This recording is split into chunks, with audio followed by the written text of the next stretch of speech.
सबसे पहले। और अंग्रेजों का राज शुरू हुआ तो 1757 में हुआ। इतना लंबा मुसलमानों का राज रहा भारत में।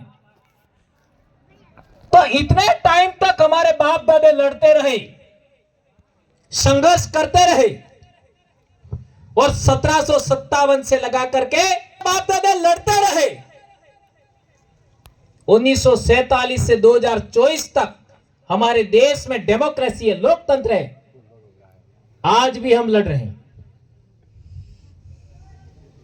सही है गलत है? इसका मतलब है 712 ईस्वी से 2024 तक आज भी हम संघर्षरत हैं, आज भी हम लड़ रहे हैं। लेकिन उससे आगे जाइए, हमारे देश में रजवाड़ों की स्थापना हुई, राजतंत्र का स्थापना हुआ। उस जमाने से हम लड़ रहे हैं, क्योंकि हमारी व्यवस्था राजतंत्र नहीं है। हमारे बाप दादाओं की समाज व्यवस्था, हमारे बाप दादाओं का राज व्यवस्था गणतंत्र की व्यवस्था है। यही गणतंत्र आज की तारीख में इसको रूढ़ी प्रथा कहते हैं। आर्टिकल 13(3) क की जो बात हो रही थी, उसके अधीन ये बात आती है। हमारे उधर पाल कहते हैं, 12 फड़ियों का एक समूह होता है, उसको पाल कहते हैं। उसकी अपनी एक व्यवस्था होती है। आपके इलाके में तड़वी मुखी की व्यवस्था होगी, उत्तरी गुजरात में गमेती, हमारे भी गमेती बोलते हैं, मुखी बोलते हैं। यह जो व्यवस्था है हमारे समाज की, उसी समाज व्यवस्था के आधार पर साल भर के जितने त्योहार हैं, हमारे जितने उत्सव हैं, इन्हें अपने बाप दादा उहो कहे अपने बोली में, इस सब नो संचालन था। तो मेरे दोस्तों विचार करिए कि बारिश शुरू થવાની વે તારે થકી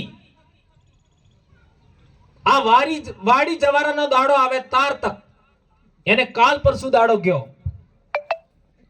વાડી આપણે વાવેન, વાડી विसर्जन करो, पूजा करो, प्रकृति पूजाई।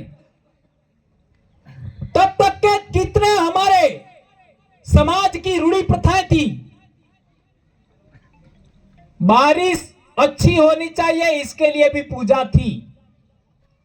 सही कह रहा हूं गलत कह रहा हूं? जो मेरी उम्र के वो सबको पता है।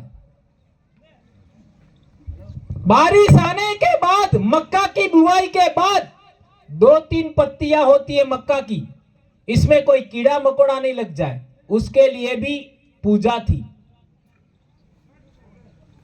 इससे आगे बढ़ते हैं हम लोग। यदि टाइम पर बारिश नहीं आती है तो अच्छी बारिश होना चाहिए, उसके लिए पूजा थी। उससे आगे बढ़ते हैं हम लोग। बारिश ज्यादा हो जाती है, रुकती नहीं है, तो बारिश को रोकने का भी विधान था। बारिश ज्यादा होने के बाद यदि इंसानों में कोई बीमारी हो गई, सीलन हो गई, एकदम गीला हो गया एरिया और हम बीमार हो रहे हैं, तो बीमारी को खत्म करने के लिए, बीमारी को गांव से बाहर निकालने के लिए, अभी किसी ने बात किया था जातर की, हमारे उधर रोग रगड़ा रथ होता है, उसका अपना विधान था। और बारिश खत्म होने के बाद वापस हियाळानी फसल पेरवा पहले हियाळानी फसल नो આપણે જમીન में કેટલી નમી है એના બદલે વાડી જવારા था। ये सृजन शक्ति की उपासना थी। उसकी उपासना हम लोग 5 दिन करते हैं, 7 दिन करते हैं, 9 दिन करते हैं, और 10वें दिन सारे इलाके के लोग एक जगह इकट्ठा होकर के क्या करते थे? मेला लगता था। और जाबुआ में आपने देखा ही होगा, पाड़ा मारते हैं। पाड़ा समझी क्या? ये हमारे इलाके में भी होता था, आज भी हो रहा है। अब आप विचार करिए मेरे दोस्तों, जब बारिश शुरू होने वाली थी, वहां से लगा करके वाड़ी जवारा और दशमी तक, आज की तारीख में हम क्या कर रहे हैं?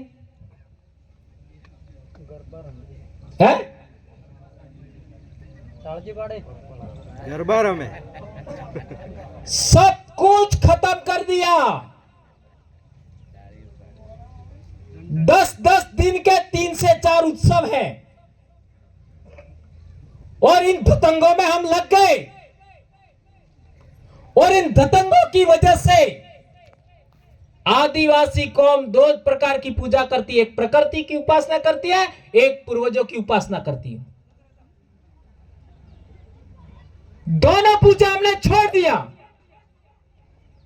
हमने मात्र दिवाली के बाद सीरा पूजन 14 को करना जारी रखा है, बाकी सब खत्म। तो जब आपको आपके पूर्वजों की शक्ति आपको साथ कैसे देगी, बताओ मेरे को। आपने अपने पूर्वज जो करते थे वो सब छोड़ दिया, प्रकृति उपासना करते थे छोड़ दिया, अन्न उपासना करते थे छोड़ दिया, जंगल की उपासना करते थे छोड़ दिया, वन की उपासना करते थे छोड़ दिया, भूमि की उपासना करते थे छोड़ दिया, बाप दादाओं की उपासना करते थे छोड़ दिया। तो वो शक्तियां जिन्होंने हमारे बाप दादाओं को इतने साल तक जिंदा रखा, यहां तक लाए, वो आपका साथ क्यों देंगे? बोलो। आज हमने वो देवी देवता पकड़ लिए, वो अवतार पकड़ लिए, वो भगवान पकड़ लिए जो हमारे बाप है ही नहीं है?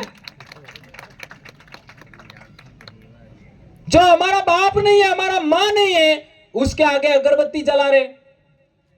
और जो हमारा बाप है, जो हमारी मां है, उसको छोड़ दिया। सोचिए,